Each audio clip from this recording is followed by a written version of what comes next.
Thank you so much, Jennifer, Cheryl, and the Multicultural Alliance for this privilege of being your MC today on International Women's Day.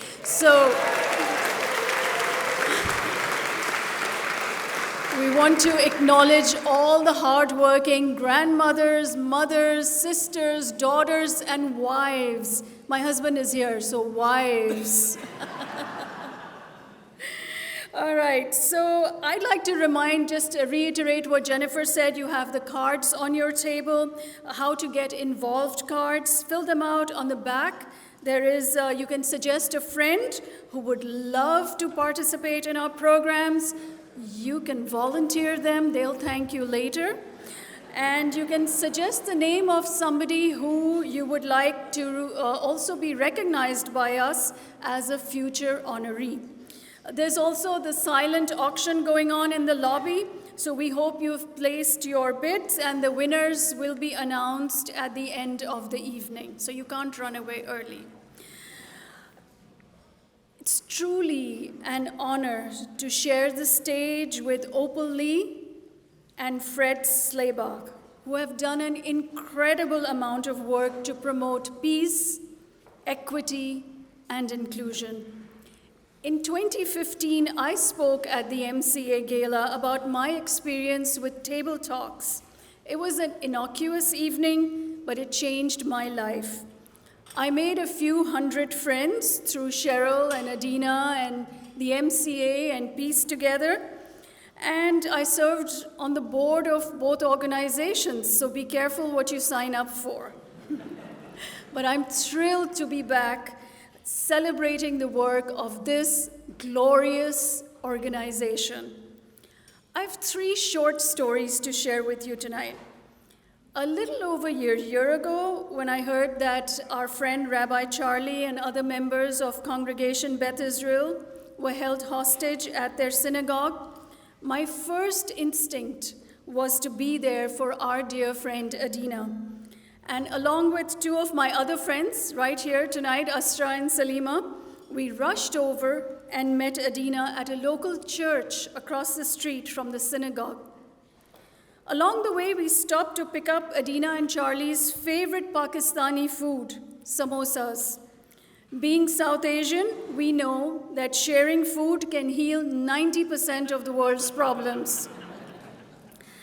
That evening, in the small room, there were clergy who were Muslims, Jews, and Christians. And there were us 3, comforting Adina and praying for the safety of our friends. We all know how it turned out really well. The hostages managed to escape unharmed, and we all breathed a sigh of relief. A few years ago, our family faced Islamophobic attacks when my husband was serving as an elected official. During that ordeal, we never felt alone because our friends at the MCA and Peace Together stood with us as we fought and defeated bigotry. And my work at Radio Azad is to talk. Imagine being paid to do what we do 90% of the time anyway, talk. But during COVID, I was the only person from my family who was considered as an essential worker, and we were allowed to leave home by the government.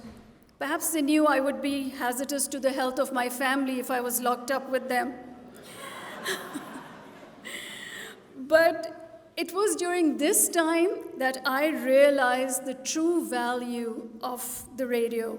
When a 70-year-old lady called me during the commercial break, and she was crying about the fear of this little-known disease. Like millions of us, she was lonely and she was scared. That's when I realized that for thousands of our listeners stuck at home, we were the only voices that they heard, the only friends who showed up each and every day to comfort them and to help them cope. Through these experiences, I have learned that it is the small but powerful acts of kindness and standing up for each other that makes the world a better place for all of us. One of the shows on Radio Azad is hosted by a Persian lady, and it's in Persian, it's called Azhar Chaman Samane, which means a flower from every garden. That's what we at MCA are. Look around the room. We're different from each other in so many ways: gender, skin color, social backgrounds, ethnicities, education, professions, beliefs, cultural norms, and 100 other things, some of which make us uneasy. But the Multicultural Alliance believes that these differences make the world uniquely beautiful, more vibrant, and more fragrant. And in order to grow, we need to get to know each other, to exchange ideas, to build bridges, because you only fear what you don't know. This event tonight is an example of how we bring about change by building a more inclusive and equitable world.